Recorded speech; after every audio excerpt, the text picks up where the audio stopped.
Good morning guys. Sa mga nagtatanong nga pala kung magkano ang sahod sa Taiwan, panoodin nyo to, sasabihin ko lahat dito. Ang monthly salary ko nga pala ay 27,470. Magkano sa peso yon? Nasa 48,000. Pero may mga kaltas pa sa'yo dito, kaya hindi mo masasahod ng buo yun. Ano nga ba mga kaltas dito?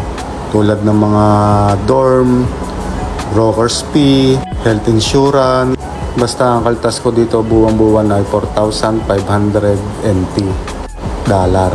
Di bali may natira pa akong 22,970 NT dollar. At 40,000 peso na ang kapalit nun. Siyempre may mga gastusin din ako rito. Mga pagkain. Kaya malaki rin ang nababawas. Kaya guys, mas maganda kung mapupuntahan yung company ay puro OT. Napakalaking bagay nun.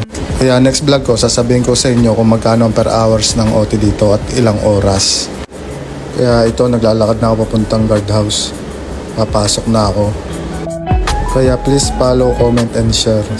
Para update po kayo sa mga susunod kong video about dito sa Taiwan.